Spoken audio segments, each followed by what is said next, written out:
हृदय में बैठेंगे नहीं बल्कि बंद हो जाएंगे। सद्यो हृदयवरुध्यते अत्र कृति भी कब शुश्रूषु भी तत्क्षणा, उसी समय जिस समय आपने निर्मत्सर होकर के भागवत की कथा सुनने का संकल्प लिया, सुना नहीं अभी,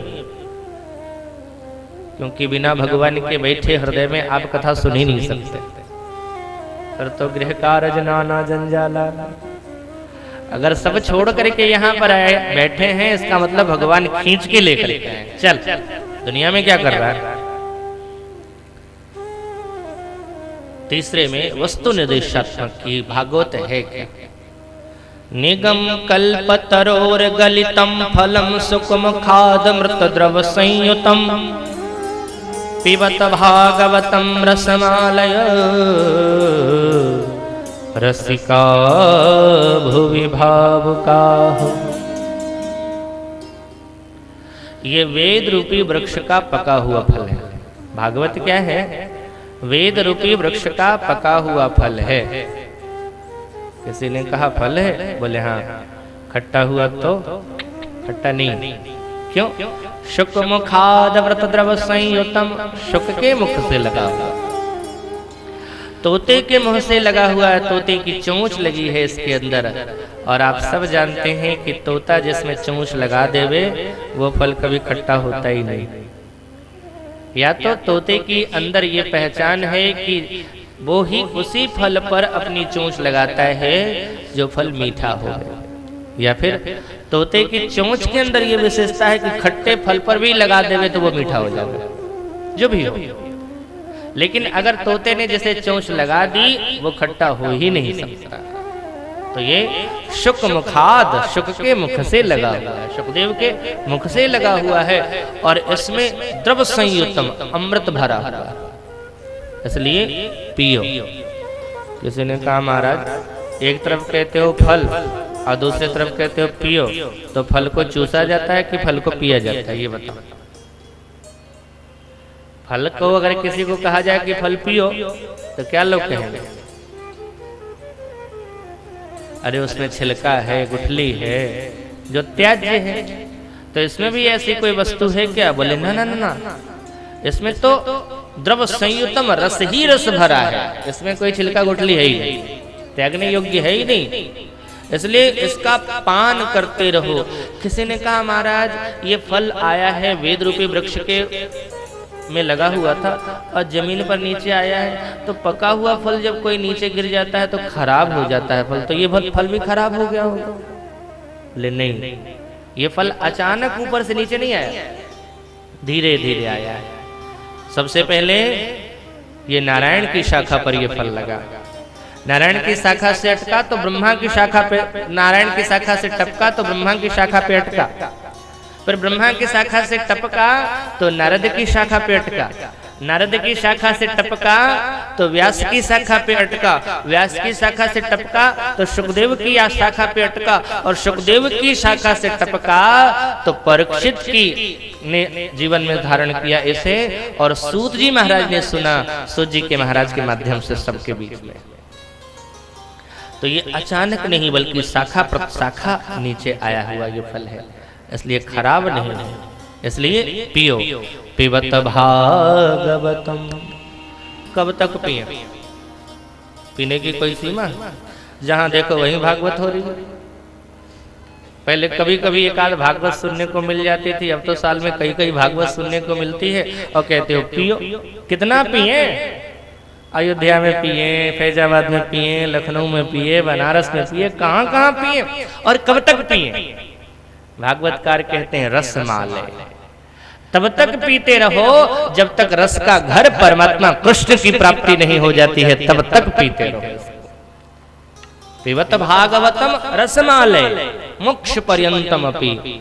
क्योंकि अगर एक बार सुन करके सोच लिया कि हमने तो अब कथा सुन ली, अब कथा सुनने की क्या जरूरत है। कई लोग कहते हैं कि वही कथा क्या बार बार सुनना चाहिए, वही भागवत। अच्छा एक बात बताओ, वही दाल रोटी चावल क्यों रोज रोज खाते हो? चेंज करके देखो। कुछ दिन अनाज खाया, अब कुछ दिन ईटा पत्थर खा के देखो, नहीं खा सकते ना। उसके लिए शरीर के लिए तो अन्न की ही आवश्यकता है।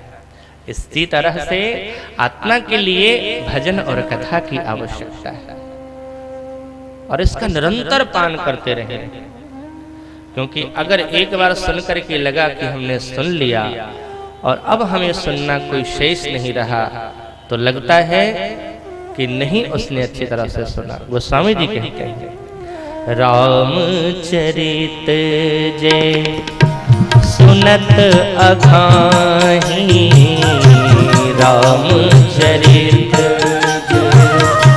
सुनत अघाही, रामचरित जे सुनत अघाही, रामचरित जे सुनत अघाही, रस विशेष जाना तिन्ह नाही, रस विशेष जाना तिन्ह नाही, रामचरित जे सुनत अघाही, रामचरित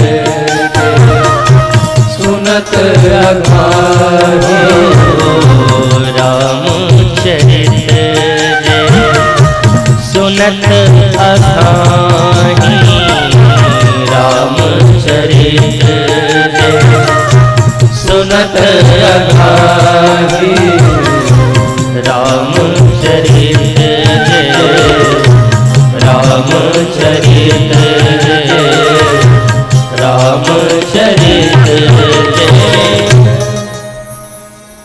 पिबत भागवतं रसमालयः मुहुरहो रसिका भुवि भावुका।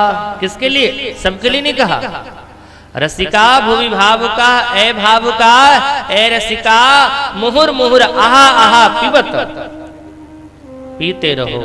ए रसिकों, ए भावुकों, भागवत रूपी जो वेद रूपी वृक्ष पर पका हुआ फल है भागवत, इसका निरंतर पान करो। भावुकों को कहा, क्यों महाराज और सबके लिए मना है क्या? भागवतकार कहते हैं मना तो किसी के लिए नहीं है तो ये सार्वजनिक जल प्याओ, सबके लिए, लेकिन विशेष करके रसिकों और भावुकों के लिए, क्योंकि वही जान सकते हैं और वही ले सकते हैं इसका आनंद।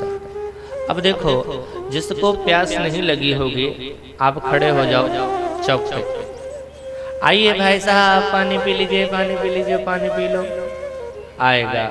जिसको प्यास नहीं लगी होगी वो आएगा, पानी पिला रहे हो, हाँ अच्छा, धर्म का काम करते हो, कोई पैसा वैसा दिया है वैसे पिला रहे हो, उसको प्यास लगी तो है नहीं, और आपने जबरदस्ती उसको बुलाया।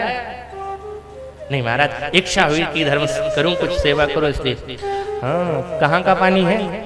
सरयू जी से लेकर के आए हो कि हैंडपंप का है, कहाँ से है? बोले महाराज बिल्कुल शुद्ध जल है। अच्छा, ठंडा है? बोले हाँ हाँ बिल्कुल ठंडा है। काहे में ठंडा किया? फ्रिज में ठंडा किया है कि घड़े से ठंडा किया है? महाराज घड़े में रख करके इसको बहुत अच्छी तरह से ठंडा किया, घड़े का ठंडा है। गिलास विलास धोते हो कि नहीं धोते हो? जिसको प्यास नहीं लगी है वो क्या करेगा? यही सारे बहाने करेगा। लेकिन जिसको प्यास लगी होगी वो ये नहीं देखेगा, वो तो आएगा और जैसे ही दे रखा देखेगा गिलास, उठाएगा पी जाएगा। वो ये नहीं पूछने लगता है कि कहाँ से लाए हो, कौन दे रहा है, गिलास साफ किया या नहीं साफ किया।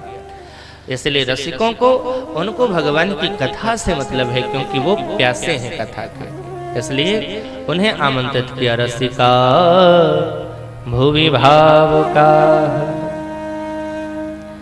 नैमिषारण्य का पवित्र क्षेत्र, जहाँ पर 88,000 ऋषियों का समागम, सूत जी महाराज बैठे हुए हैं व्यासासन पर।